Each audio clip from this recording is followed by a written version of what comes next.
Nommé par Nicolas Ier, chef d'état-major chargé des questions paysannes, le général Paul Kislev, l'un des dignitaires les plus intelligents de son temps, appelé à devenir ministre, écrivait déjà en 1828: un État sans argent ni industrie peut se mettre à ressembler à un colosse au pied d'argile. En effet, une partie considérable du budget, jusqu'à 42%, était alors employée pour l'armée. La guerre de Crimée avait justement démontré que l'armement de l'armée impériale était largement inférieur à celui de ses adversaires franco-anglais. Il fallut cette guerre pour que l'appareil politique russe prenne en considération le retard du pays dans de nombreux domaines. Par exemple, en 1849, le déficit excédait les 28 millions d'euros et en 1850, les 38 millions sur un budget d'un peu plus de 100 millions de roubles. Cette année-là, pourtant, le comité des finances avait décidé de dissimuler le déficit au Conseil d'État lui-même, afin de ne pas nuire au crédit impérial.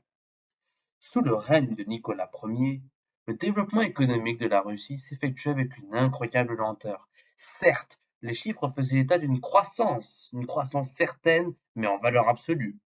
Ainsi, la production du fer avait-elle doublé, mais les valeurs relatives révélaient plutôt l'insuffisance manifeste de cette croissance, car dans le même temps, la production de fer anglaise avait été multipliée par 30.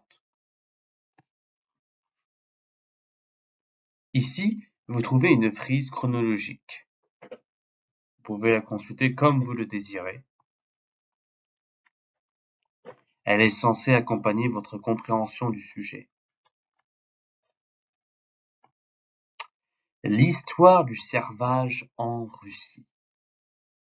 Tout à l'inverse de l'Europe occidentale, le développement du servage en Russie intervient tard, seulement à la fin du XVe siècle, alors que pendant le Moyen Âge, la paysannerie russe était libre et même relativement plus émancipée que celle de l'Occident.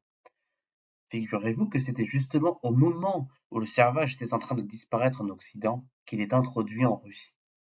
Curieusement, c'est une période où, au contraire, un pouvoir central émerge et où se développe un État centralisé situé autour de la principauté de Moscou. C'est au fur et à mesure que s'affirme ce pouvoir impérial autocrate que, justement, le servage va s'étendre et se renforcer. On entre alors dans l'époque moderne et ce servage en Russie se généralisera. Les conditions de vie des serfs s'aggraveront.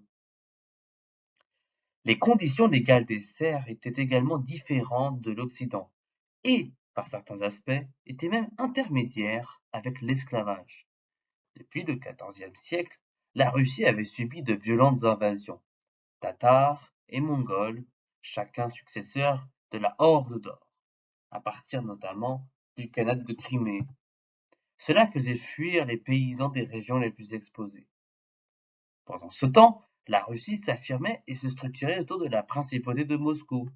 Son prince, Ivan III, afin de stabiliser la situation et maintenir la valeur économique des grandes terres agricoles, autorisait, en 1497, les propriétaires terriens à obliger les paysans à rester à longueur d'année dans leur domaine, quitte à faire usage de la force. Cette tendance se renforcera au XVIIe siècle avec le règne de Boris Goudounov, augmentant le nombre d'habitants des campagnes sujets à cette obligation.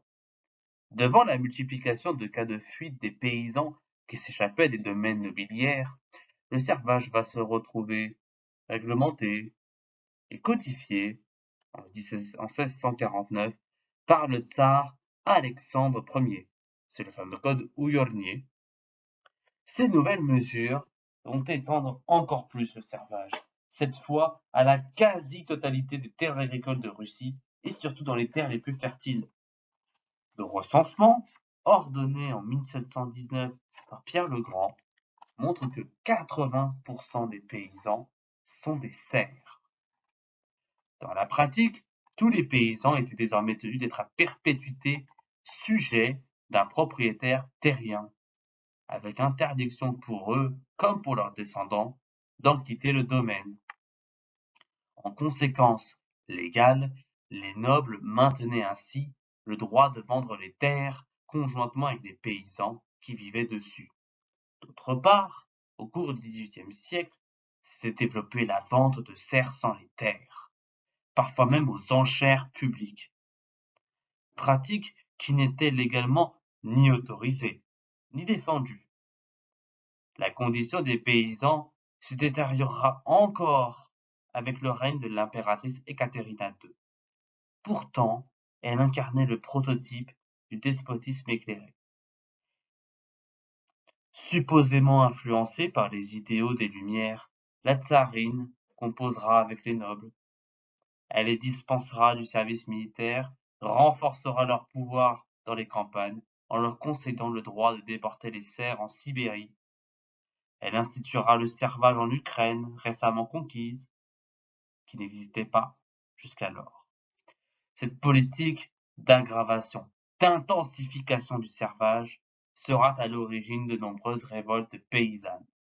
Les paysans se joindront aussi à la grande révolte dirigée par le cosaque Emelian Pougatchev en 1773, en 1775. Un personnage que l'on trouvera évoqué comme élément central dans le roman de Pouchkine, La fille du capitaine.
Et voilà qui conclut notre vidéo.